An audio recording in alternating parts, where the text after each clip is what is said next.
Welcome to our monthly Honor of Veterans ceremony. For the month of June, we have the pleasure of honoring Peter D. Uram, who served in the U.S. Army Air Forces.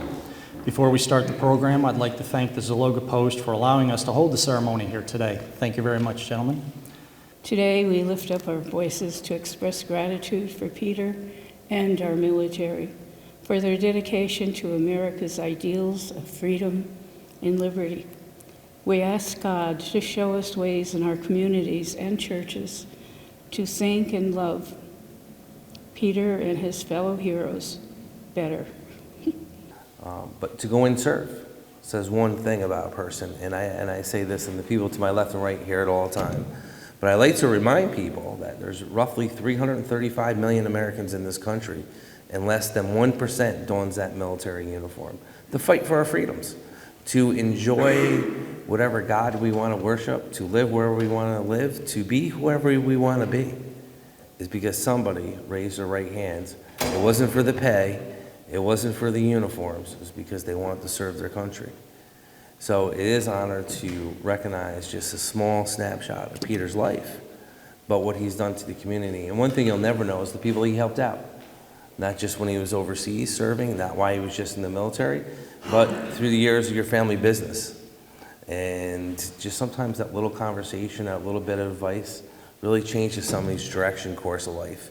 And usually they don't come in and say, hey, thank you for that free advice. You never hear that, unfortunately. And but it's nice. And you know, probably hanging out the Elks and the other organizations, there's conversations and things he helped, or just leading in the community, because these servicemen and women that came home could have lived an ordinary, quiet life, and they weren't. They just gave back. They built this great country. They built this foundation that we live on to today for the next generation. You know, as we reflect upon these ceremonies, it is always good to hear the stories of these greater-than-life heroes who came from small towns to metro areas, from rural areas to inner city, to men and women, and across the many, many years of our great history.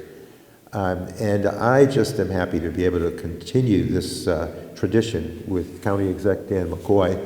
Thank you, Congressman McNulty, for having planted the seed to do these rightful recognitions so as to stop in our busy lives and understand the sacrifice, the selflessness, the courage, the devotion, dedication that they embraced, and certainly the undeniable patriotism.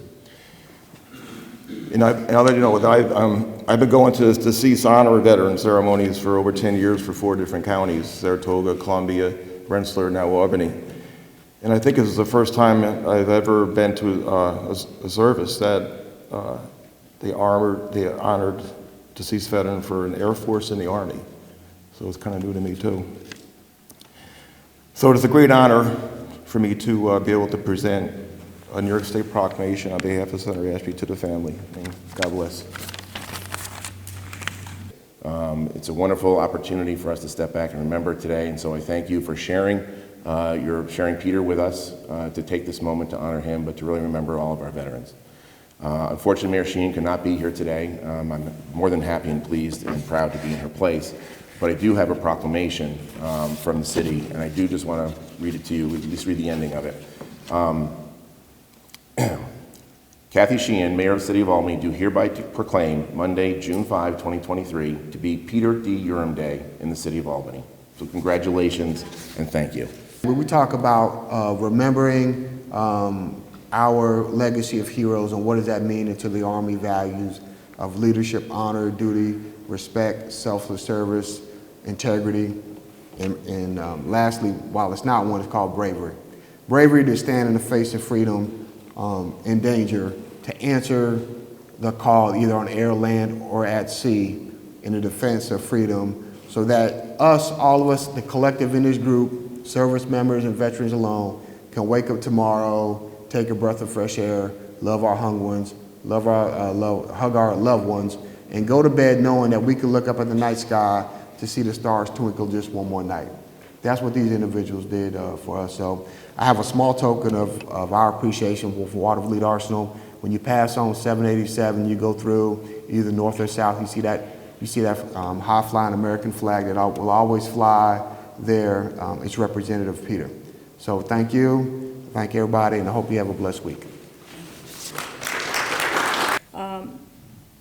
We are really celebrating 2 World War II veterans here because my aunt was also a World War II vet. She manned the door mower, grinder, bench, and assembly at the Watervliet Arsenal on the 4 to 12 shift. We lived in Watervliet on 5th Avenue between 14th and 15th Street, about 4 blocks from the North Gate. There were no cars in the family back then. She walked to work every day on that 4 to 12 shift. So I just wanted to make sure that I acknowledge not only my aunt, but what the Watervliet Arsenal did for us to keep us safe. I remember ducking cover when I was in school, but anyway, I want to thank everyone. I want to thank the family for coming. I'm glad to see all you people. Please don't let it be 30 years before we see each other again.